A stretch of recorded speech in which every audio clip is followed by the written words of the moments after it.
मोहतरम चेयरमैन साहब, आपने मुझे बोलने का मौका दिया। मैं शुरुआत में बताना चाह रहा हूं कि मैं हुकूमत की तरफ से लाए गए इस रेजोल्यूशन की मुखालिफत में बोल रहा हूं और मैंने अमेंडमेंट्स भी दिए हैं प्रेजेंट एड्रेस के लिए।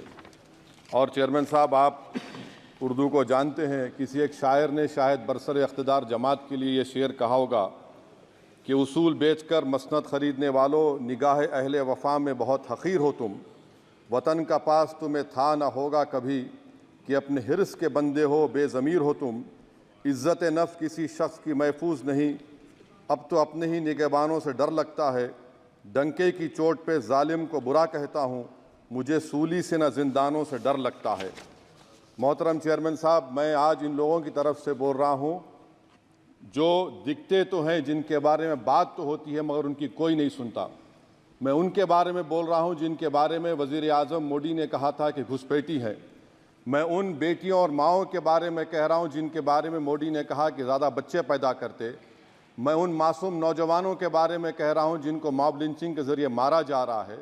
मैं उन बेज़ुबान माँ और बाप के बारे में बोल रहा हूं जिनकी औलाद आज इस हुकूमत के गलत कानून के चक्कर में जेलों में सड़ रहे हैं।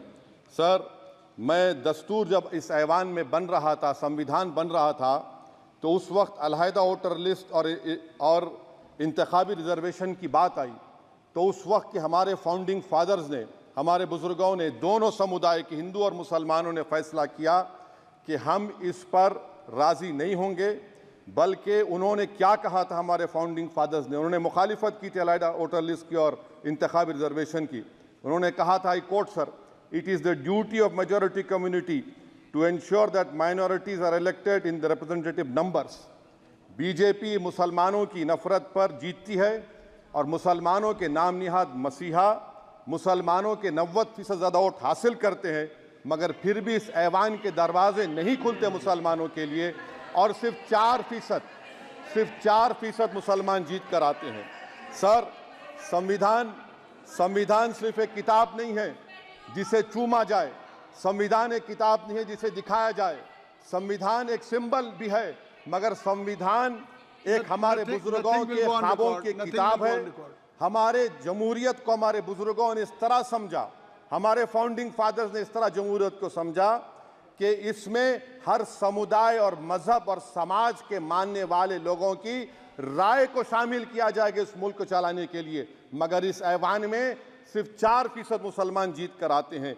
मैं संविधान से जो मोहब्बत के दावे करते हैं उनसे कहूँगा कि कभी उठाकर पढ़ो कॉन्स्टिट्यूएंट असेंबली डिबेट्स में कि नेहरू ने, HC मुखर्जी ने, सरदार हुकुम सिंह ने माइनॉरिटीज़ के बारे में क्या कहा था।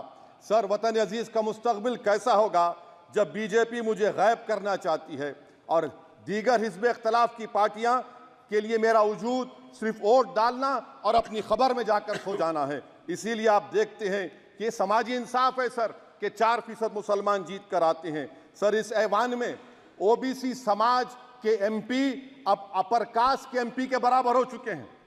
OBC समाज के MP अब अपर कास्ट MP के बराबर हो चुके हैं और 14% मुसलमान सिर्फ 4% जीत कर आते हैं। CSDS का डेटा ये बताता है कि इस मुल्क में जो वोट बैंक है, जो एक मुश्त वोट डालता है, वो अपर कास्ट का है।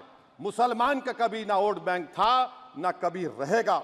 सर, 4 जून के बाद 6 मुसलमानों की मॉब लिंचिंग हुई, 11 घरों को मध्य प्रदेश में मोदी के बुलडोजर ने निस्तो नाबूद कर दिया। हिमाचल प्रदेश में एक मुसलमान की एक दुकान को लूट लिया गया और हिज़्ब इख्तिलाफ की पार्टियों की तरफ से सन्नाटा है।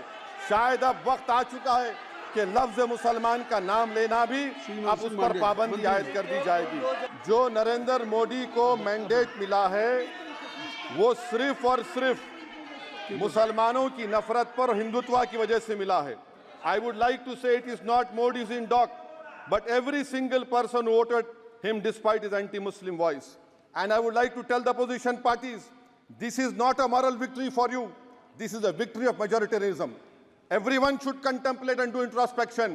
Why is it that the OBCs and the upper caste are getting their due representation? Why are the Muslims not getting?